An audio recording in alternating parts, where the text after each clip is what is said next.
भगवते वासुदेवाय। ओम नमो भगवते वासुदेवाय। हरे कृष्णा। तो हम पढ़ रहे हैं श्रीमद् भगवद गीता, भगवद वाणी भगवद गीता यथारूप। प्रत्येक दिन की तरह आज भी हम एक श्लोक पर चर्चा करेंगे और आज का विषय है श्लोक संख्या 14, अध्याय 12 भक्ति योग, और श्लोक संख्या 13 और 14। अद्वेष्टा सर्वभूतानां मैत्र करुण एव च निर्ममो निरहंकारः समदुःख सुख शमी संतुष्टः सततं योगी यत आत्मा दृढ़ निश्चया मयि अर्पित मनो बुद्धि यो मद्भक्त समे प्रियः अद्वेष्टा सर्वभूतानां मैत्र करुण एव च निर्ममो निरहंकारः समदुःख सुखः शमी संतुष्टः सततं योगी यतात्मा दृढ़ निश्चयः मयि अर्पित मनो बुद्धिर् यो मद्भक्तः समे प्रियः अद्वेष्टा सर्वभूतानां मैत्रः करुण एव च निर्ममो निरहंकारः समदुःख सुख शमी संतुष्टः सततं योगी यतात्मा दृढ़ निश्चयः मयि अर्पित मनो बुद्धिर् यो मद्भक्तः समे प्रियः।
शब्दार्थ अनुवाद और तात्पर्य कृष्ण कृपा मूर्ति अभय चरणाविंद भक्ति वेदांत स्वामी श्री प्रभुपाद जी के द्वारा श्री प्रभुपाद के अद्वेष्टा ईर्ष्या विहीन सर्वभूतानां समस्त जीवों के प्रति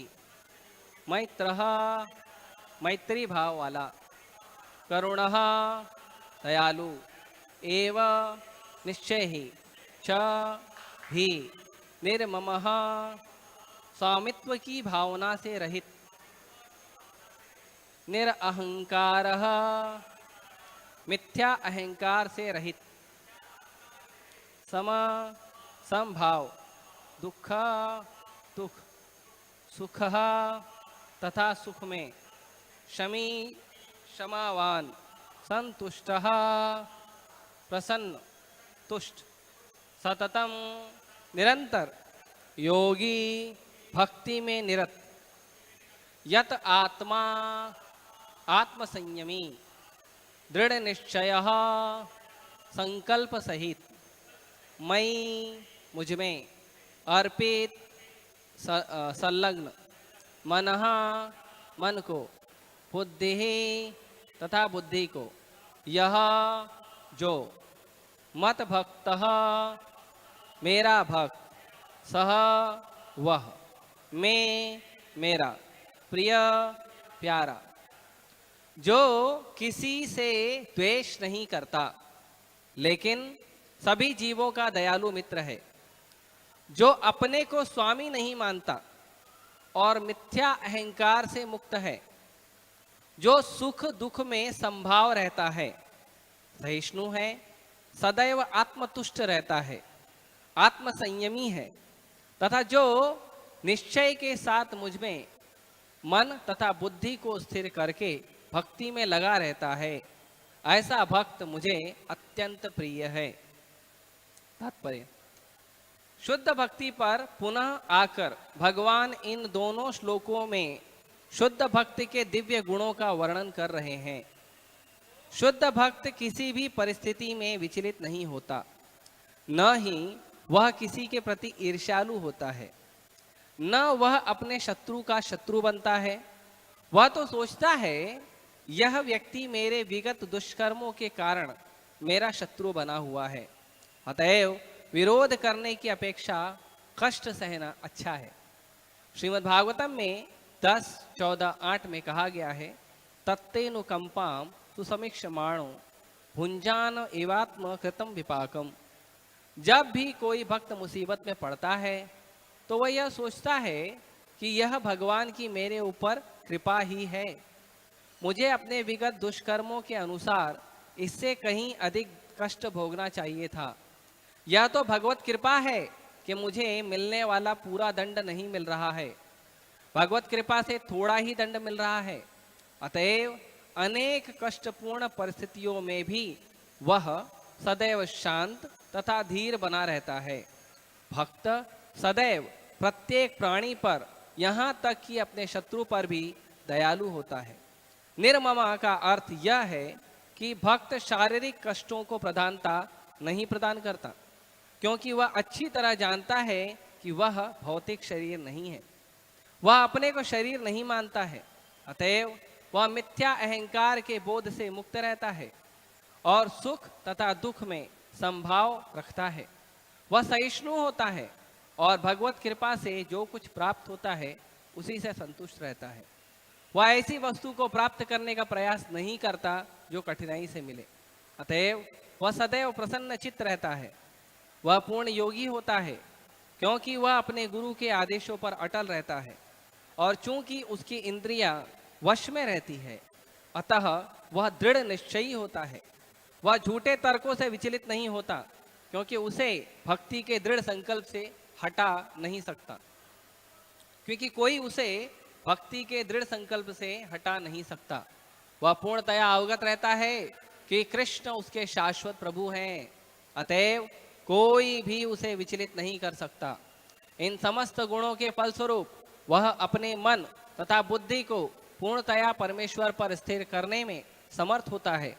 भक्ति का ऐसा आदर्श अत्यंत दुर्लभ है, लेकिन भक्त भक्ति के विधि विधानों का पालन करते हुए उसी अवस्था में स्थित रहता है।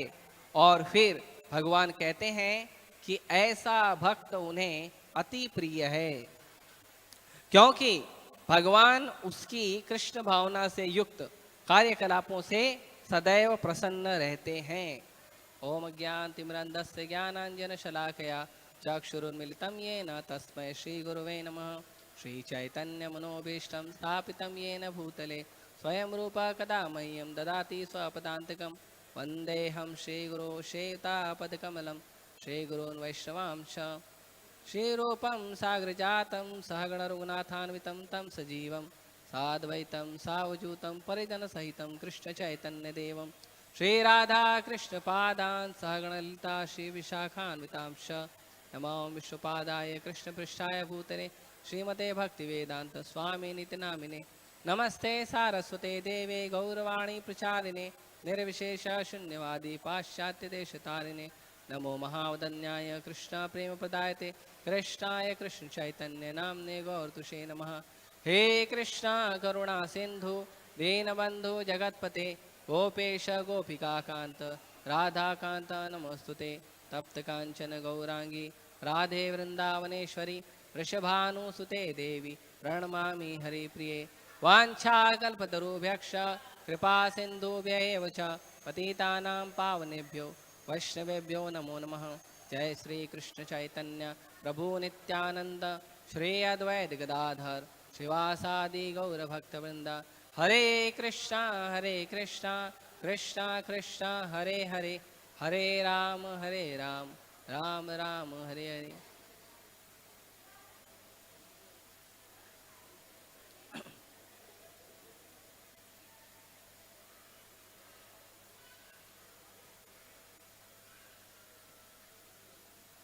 हरे कृष्ण। तो प्रत्येक दिन की तरह आज भी हम चर्चा करेंगे भगवद्वाणी भगवद गीता से। तो यहाँ पे अध्याय के शुरुआत में अर्जुन ने भगवान से पूछा कि भगवान बताइए कि जो लोग आपके निराकार रूप की पूजा करते हैं और जो लोग आपके सुंदर विग्रह के स्वरूप की पूजा करते हैं, इन दोनों में बेस्ट कौन सा है? भगवान की दोनों रूप से पूजा बेटर है। जो भगवान की पूजा नहीं करते हैं, नास्तिक की तरह घूमते हैं, विज्ञान पे भरोसा करते हैं, अपने बाजू बल शक्ति सामर्थ्य पे भरोसा करते हैं, उनसे तो अच्छा है कि कुछ तो भक्ति कर रहा है, चाहे निराकार कर रहा है चाहे साकार कर रहा है, कुछ तो कर रहा है। लेकिन अर्जुन यहाँ पे अभी बड़ा प्रश्न पूछ रहे हैं। वो प्रश्न जो प्रश्न साधारणतः जो बड़े बड़े ज्ञानियों के तर्कों वाला प्रश्न है, और बड़े बड़े ज्ञानियों के तर्कों में भी ये प्रश्न की गुत्थी सुलझती नहीं है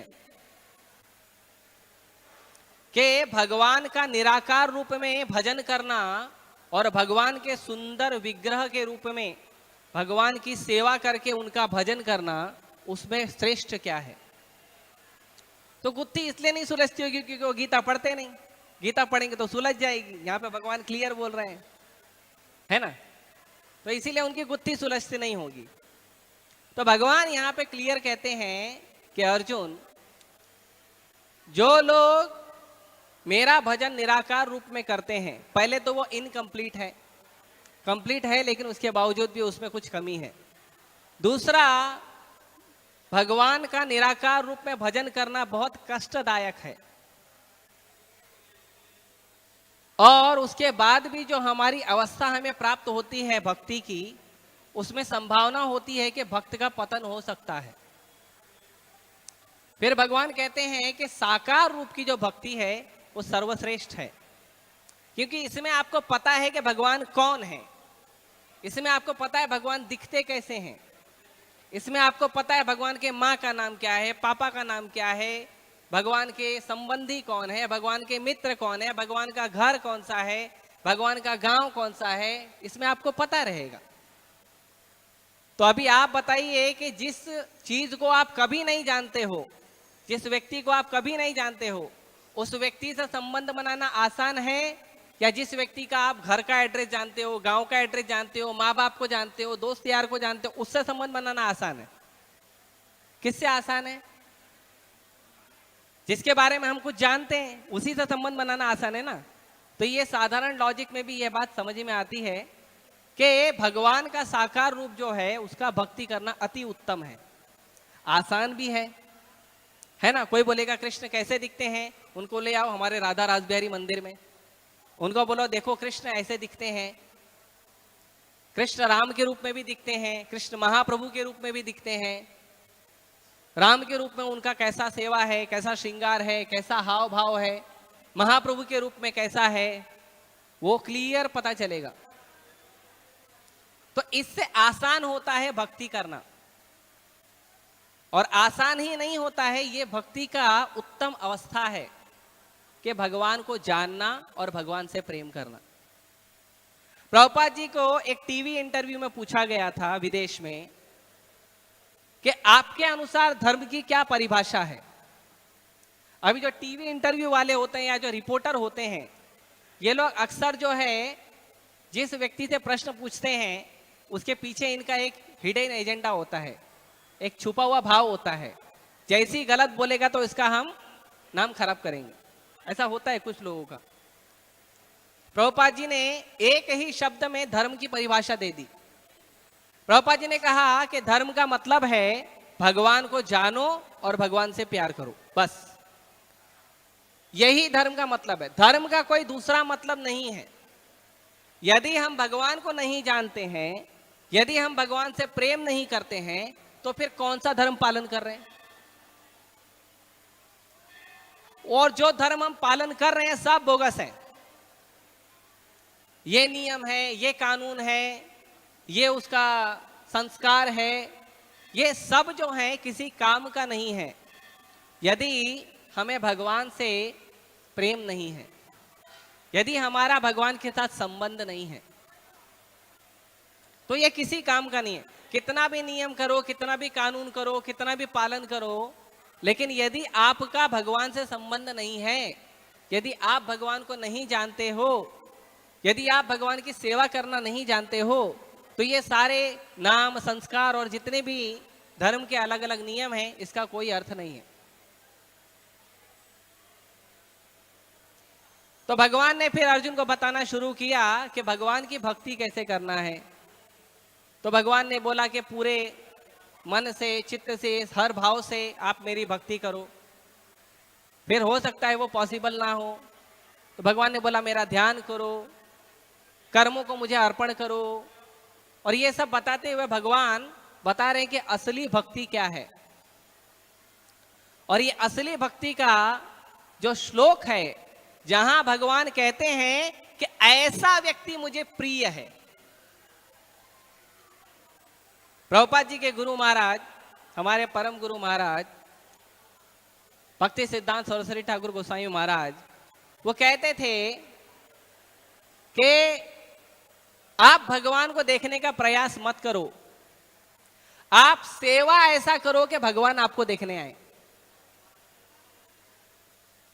है ना, बहुत सारे योगी हैं, ध्यानी हैं, ज्ञानी हैं, वो प्रयास करते हैं मन में भगवान का स्मरण करेंगे, भगवान को आकर्षित करेंगे अपने शक्ति के बल पर, अपने ध्यान के बल पर। लेकिन भक्ति सिद्धांत महाराज कहते हैं कि सेवा ऐसी करो भगवान आपको देखने आए।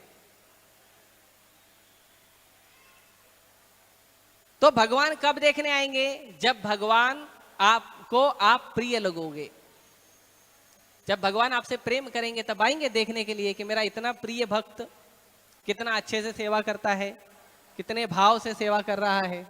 भगवान आएंगे स्वीकार करने सेवा। राधा रास बिहारी प्रभुपाद जी की सेवा से प्रसन्न होकर आए हैं, यहाँ पे हम सबको दर्शन दे रहे हैं। तो राधा रासबिहारी यहाँ पे कैसे आए हैं? राधा रासबिहारी आए हैं प्रभुपाद जी की सेवा से प्रसन्न होकर। और राधा रासबिहारी एक जगह नहीं है, राधा रासबिहारी पूरे संसार में प्रभुपाद जी की सेवा से प्रसन्न होकर प्रकट हुए हैं, ताकि हम जैसे लोग दर्शन कर पाए राधा रासबिहारी का। तो जो भक्त है, जो भगवान को प्रिय है, वो भक्त के अंदर क्या गुण होने चाहिए? उसके अंदर क्या गुण होने चाहिए? तो भगवान अभी वो गुण बता रहे हैं। तो आज का जो श्लोक है उसके अंदर ये गुण बताए गए हैं कि जो भक्त भगवान को प्रिय है उस भक्त के अंदर क्या गुण होने चाहिए, है ना। शुरू करते हैं। बहुत सारे लक्षण हैं, हालांकि समय बहुत कम है इतने लक्षणों को प्रकट करने का, तो अभी हम प्रयास करेंगे थोड़ा थोड़ा सबको स्पर्श करते हुए चर्चा कर लें। तो सबसे पहला है अद्वेष्टा। अद्वेष्टा सर्वभूतानाम, किसी भी जीव से ईर्ष्या नहीं करना, किसी भी जीव से द्वेष नहीं करना। कई बार हम अपने शरीर के स्वभाव में या हमारा जो देहात्म बुद्धि है कि मैं ये शरीर हूं, मैं लड़का हूं, मैं लड़की हूं, मैं ब्राह्मण हूं, मैं क्षत्रिय हूं, मैं शूद्र हूं, मैं बिजनेसमैन हूं, मैं लॉयर हूं, मैं डॉक्टर हूं, मैं इंडियन हूं, मैं अमेरिकन हूं, मैं टीचर हूं। कई बार ये जो देह का जो पद है, ये जो शरीर के, ये सब शरीर के पद हैं।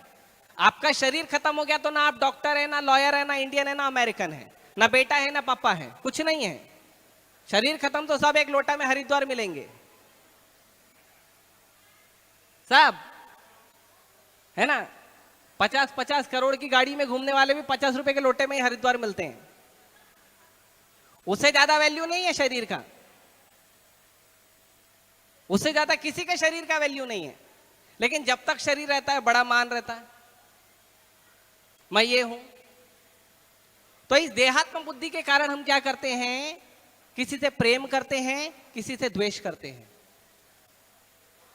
किसी से प्रेम करते हैं तो चलो अच्छी बात है, प्रेम तो करना चाहिए सबसे, लेकिन किसी से द्वेष भी करते हैं, है ना।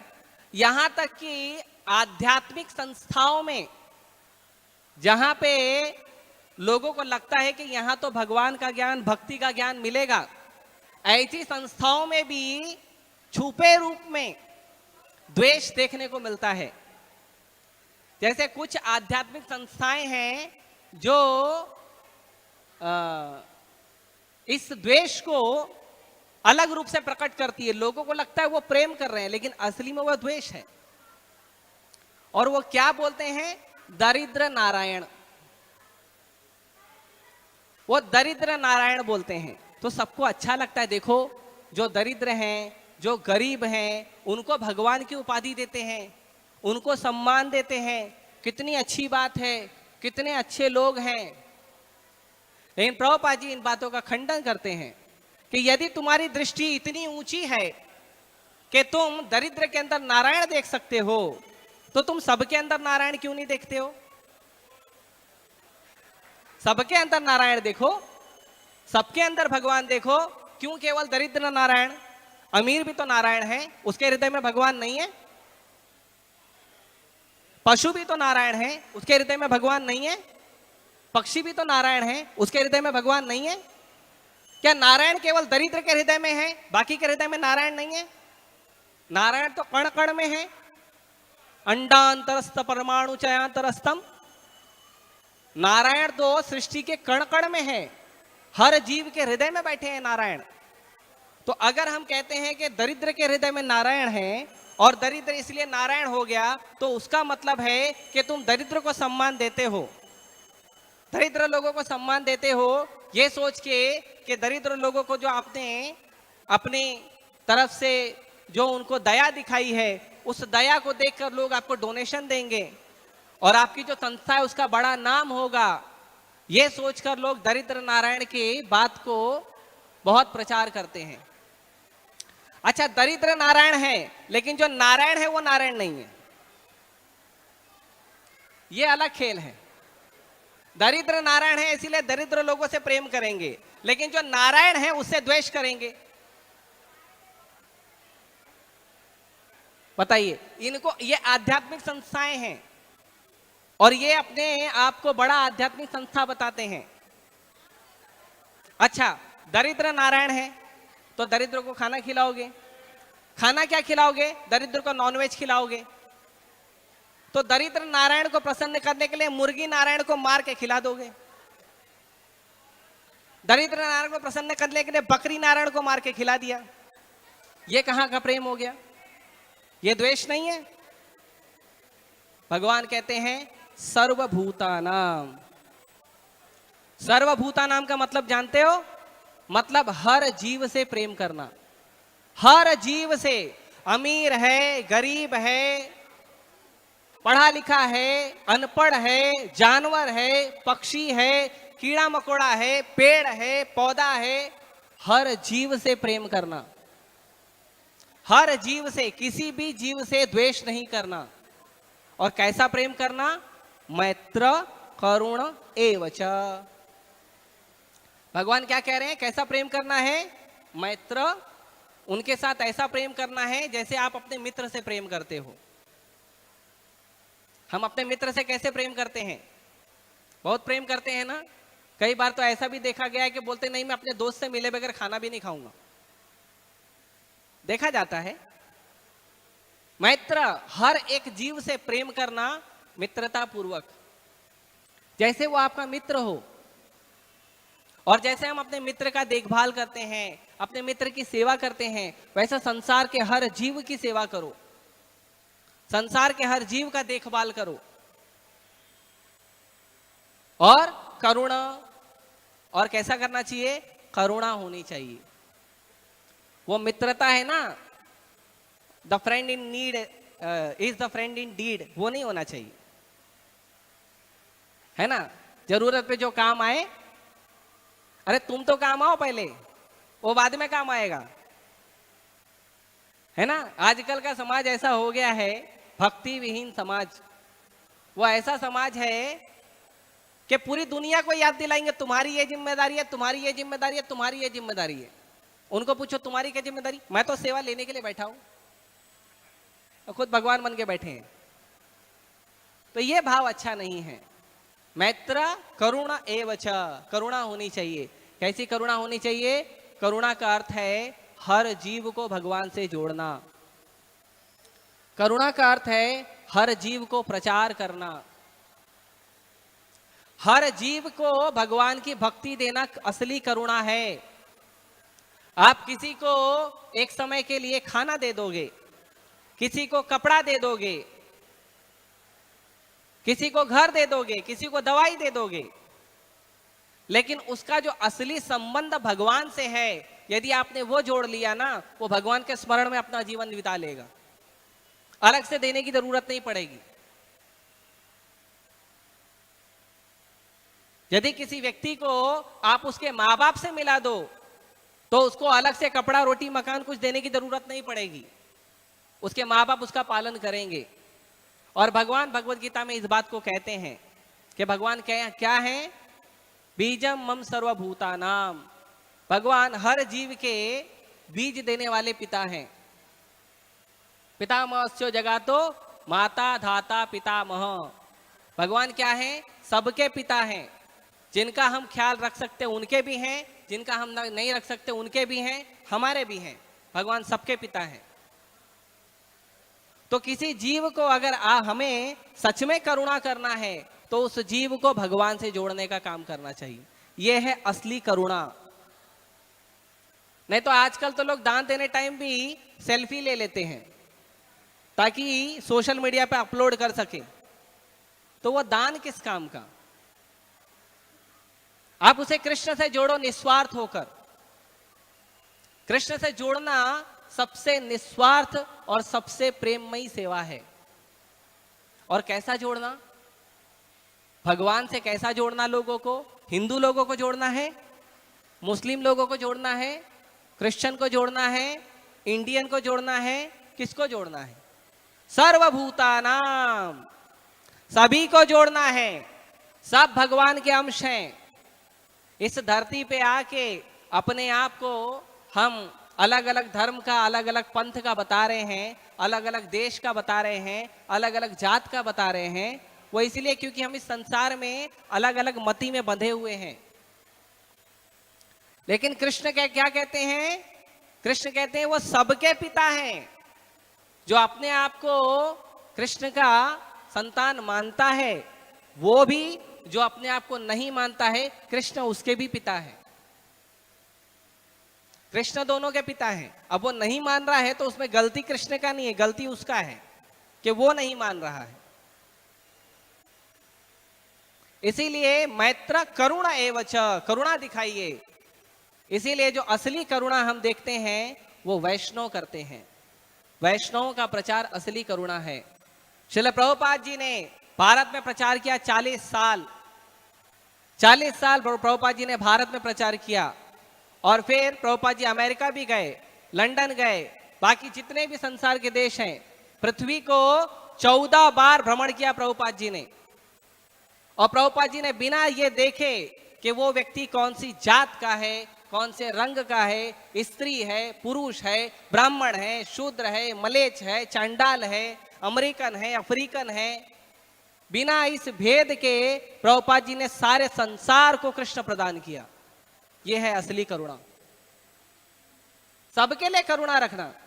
क्यों उस व्यक्ति के लिए करुणा रखो जो आपको अच्छा लगता है? सबके लिए करुणा रखना चाहिए।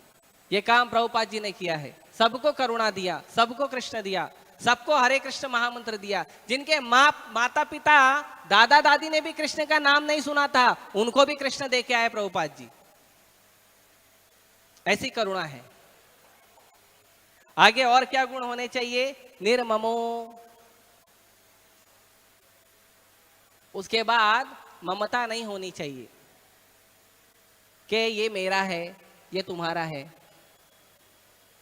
ममता नहीं होनी चाहिए, है ना। हम लोग कोई भी सामान खरीदते तो उस पर अपना नाम लिख देते हैं, ये सामान मेरा है। घर खरीदते हैं तो घर पे नाम, नेम प्लेट लगा देते हैं, XYZ के नाम पे ये घर है। किसी भी जगह पे आप देखिए। लेकिन निर्ममो जो भक्त होता है वो संसार की किसी वस्तु पर अपना अधिकार नहीं दिखाता। यहां तक कि अगर इस ममता की बात को थोड़े और बड़े लेवल पर देखेंगे तो ये जो देशवाद है ना, मेरा देश और तुम्हारा देश, मेरा भूमि तुम्हारा भूमि, मेरा राज्य तुम्हारा राज्य, ये भी तो ममता है कि मेरा है। आपका कहां से हो गया? प्रभुपाद जी के पास एक व्यक्ति आया और प्रभुपाद जी को बोला कि आप अमेरिका क्यों आए हो प्रचार करने, हिंदू धर्म का प्रचार करने? अमेरिका हमारा है। प्रभुपाद जी ने कहा आपकी उम्र कितनी है? बोला 20-25 साल। ठीक है, आप 20-25 साल के पहले ये अमेरिका किसका था? फिर बोला हमारे माता पिता का था। उनके पहले किसका था? उनके माता पिता का। उसके पहले 200 साल पहले अमेरिका किसका था? किसी का नहीं था, कृष्ण का था। पूरी सृष्टि कृष्ण की है, हमारा क्या है? यहां पे अपने कर्म के भाड़े पर गिन के 30 साल, 40 साल, 50 साल, बहुत ज्यादा हुआ तो 100 साल बिताने वाले लोग ममता दिखाता, ये मेरा है, ये तुम्हारा है। लेकिन ये भक्तों में ये भाव नहीं होता है, मेरा है। पूरी सृष्टि कृष्ण की है, सब कुछ कृष्ण का है, सब कुछ भगवान का है। हम भगवान से लेते हैं ताकि भगवान की सेवा कर सकें, बस। और इसीलिए निरअहंकार। जब अपनापन ही नहीं रहेगा तो अहंकार किस चीज का दिखाएगा? तो अहंकार नहीं दिखाता है। और सबसे बड़ा अहंकार क्या है? मैं ये शरीर हूं, ये सबसे बड़ा अहंकार है। और इसी अहंकार के बल पर सारे अहंकार पैदा हो जाते हैं। मैं लड़का हूं, मैं लड़की हूं, है ना, मैं ब्राह्मण हूं, क्षत्रिय हूं, शूद्र हूं, वैश्य हूं, सन्यासी हूं, ब्रह्मचारी हूं, भारतीय हूं, अमेरिकन हूं, चाइनीज हूं, जापानीज हूं, हिंदू हूं, मुस्लिम हूं। ये सारा जितना भी अहंकार बना हुआ है ना, इसका मूल अहंकार क्या है? मैं ये शरीर हूं। अगर मैं ये शरीर नहीं हूं तो फिर मैं क्या हूं? तो हम क्या हैं? हम भगवान के अंश हैं। भगवान पूर्ण है और हम उनके अंश हैं। जैसे समुंदर है तो भगवान समुंदर है और हम समुंदर की एक बूंद हैं। हम समुंदर नहीं हैं, हमारे में भी वही गुण हैं जो भगवान में हैं। या ये ऐसा कहें तो ठीक रहेगा कि भगवान में जो सारे गुण हैं वो हमारे अंदर हैं, लेकिन भगवान में कैसे हैं? समुंदर जितने हैं और हमारे अंदर एक बूंद जितना है। हमारे और भगवान में भेद नहीं है। तो असली अहंकार क्या हुआ? असली अहंकार ये हुआ कि मैं भगवान का दास हूं, मैं कृष्ण का सेवक हूं। ये असली अहंकार है। झूठा अहंकार ये है मैं ये हूं, मैं ये हूं, मैं ये हूं, संसार की सारी पदवी को जोड़ना, ये झूठा अहंकार है। असली अहंकार है कि मैं भगवान का सेवक हूं, मैं भगवान का दास हूं, मैं भगवान के दास का दास हूं, भगवान के जो सेवक हैं मैं उनका सेवक हूं। यह असली अहंकार है। हाँ? और आगे क्या है? सम दुख सुख शमी। और क्या गुण है उसके अंदर? उसके अंदर और गुण है कि वो सुख और दुख में समान रहता है। यही प्रश्न अर्जुन ने दूसरे अध्याय में फिर से पूछा था भगवान को कि भगवान धीर व्यक्ति कैसा होता है। तो भगवान ने वही जवाब दिया था कि जो दुख में बहुत ज्यादा दुखी नहीं होता, सुख में बहुत ज्यादा नाचता गाता नहीं है, जो दोनों सुख और दुख को संभाव रखता है, वो व्यक्ति कैसा होता है? वो धीर व्यक्ति होता है। और शमी, सबको क्षमा करने वाला। जो व्यक्ति आपको कष्ट नहीं दे रहा है उसको हमने क्षमा किया, वो बड़ी बात नहीं है। बड़ी बात क्या है? जिसने हमको कष्ट दिया उसको क्षमा करना। जिसने हमें कष्ट दिया है, जिसने हमें दुख दिया है, उस व्यक्ति को क्षमा करना बड़ी बात है। जैसे कई सारे उदाहरण हैं। हमारे कई सारे आचार्य जब प्रचार करने गए तो संसार के लोगों ने उन्हें कई सारा दुख दिया। प्रभुपाद जी जब प्रचार करने जाते थे तो विदेश के लोग प्रभुपाद जी को भारतीय बोल के भगा देते थे कि ये तो इंडियन आदमी है, ये हिंदू लोग का प्रचार कर रहा है। और जो भारत के लोग हैं वो बोलते थे ये तो अंग्रेज लोग को लेकर प्रचार कर रहे हैं, इनके सारे शिष्य तो अंग्रेज हैं। वृंदावन में अभी भी एक हमारा जो मंदिर है इस्कॉन वृंदावन, उसको लोग अंग्रेज मंदिर बोलते हैं, वो अंग्रेजों का मंदिर है। प्रभुपाद जी को हर तरह से लोगों ने द्वेष किया, लेकिन प्रभुपाद जी ने सबको प्रेम दिया और सबको क्षमा किया, सबको भगवान का नाम लेने का अवसर प्रदान किया, सबको प्रसाद प्रदान किया, सबको बड़े बड़े मंदिर बना के दिए ताकि लोग आए और दर्शन करें राधा रास बिहारी का। ऐसी क्षमा, ऐसी करुणा जो है उत्तम वैष्णव में देखी जाती है। और क्या गुण है? संतुष्ट सततम योगी। और उसका जो भगवान का जो भक्त होता है वो कैसा होता है? संतुष्ट होता है। जो है उसमें संतुष्ट रहना, ज्यादा का प्रयास नहीं करता है। जो भगवत कृपा से मिल गया उसमें संतुष्ट रहना। भगवान भी कहते हैं दूसरे अध्याय में, यदृच्छया लाभ संतुष्टो द्वंद्वातीतो विमत्सरः। जो भगवान की कृपा से प्राप्त हो गया, थोड़ा है तो थोड़ा, ज्यादा है तो ज्यादा, ये सब भगवान की कृपा है। भगवान ने मुझ पर दया करके जो दिया है मेरे लिए पर्याप्त है।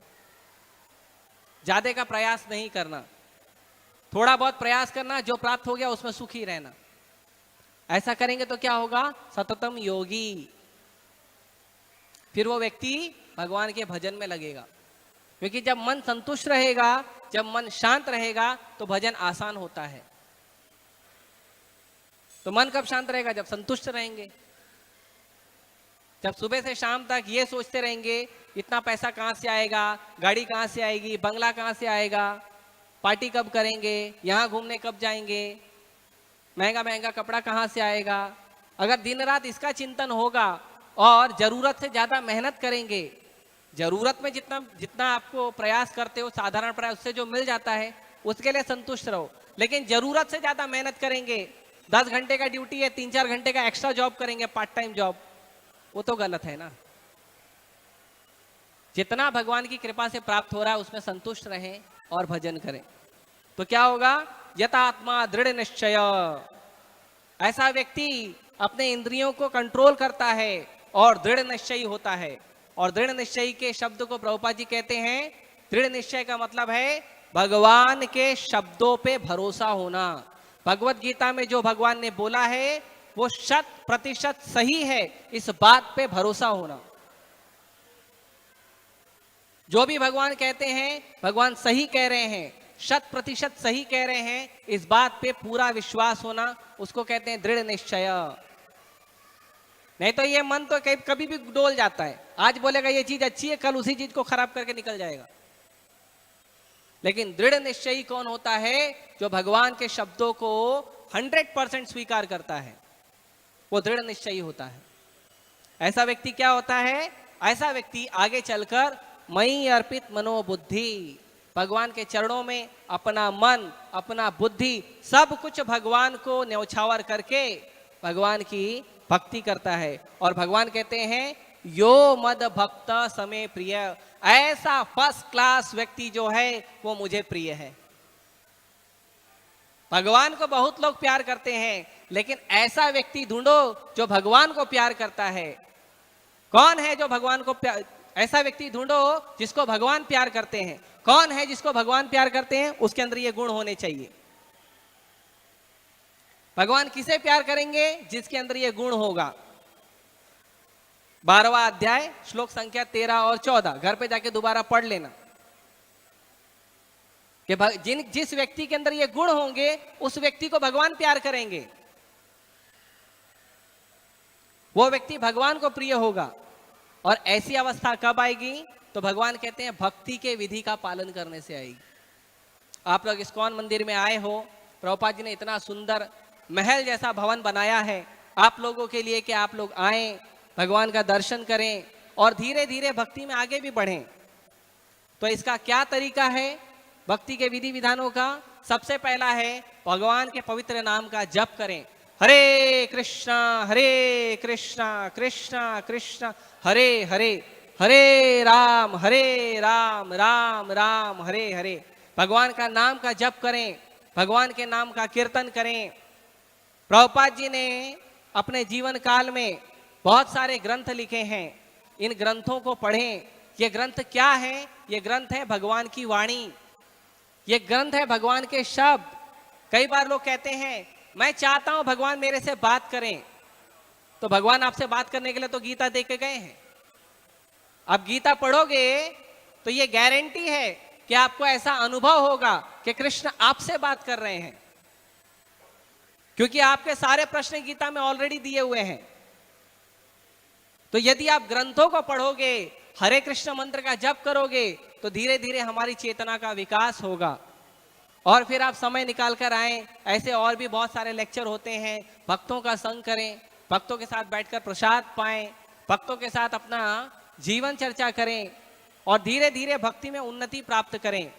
जब ऐसा करेंगे तो केवल भक्ति करने से ये सारे गुण अपने आप विकसित हो जाएंगे।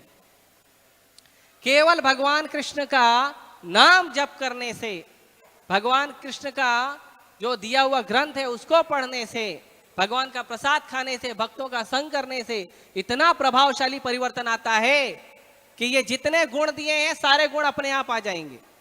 और इसी को श्रीमद् भागवतम में कहते हैं यस्यास्ति भक्ति भगवती अकिंचन सर्वैर गुणैस्तत्र समासते सुरा हराव भक्तस्य कुतो महत गुणा मनोरथेन असत धावतो बहि। कि जो भगवान कृष्ण की भक्ति करता है उस व्यक्ति के अंदर देवताओं के भी सारे गुण आ जाते हैं। देवताओं के, मनुष्यों की तो बात ही छोड़ दो, देवताओं के भी सारे गुण आ जाते हैं।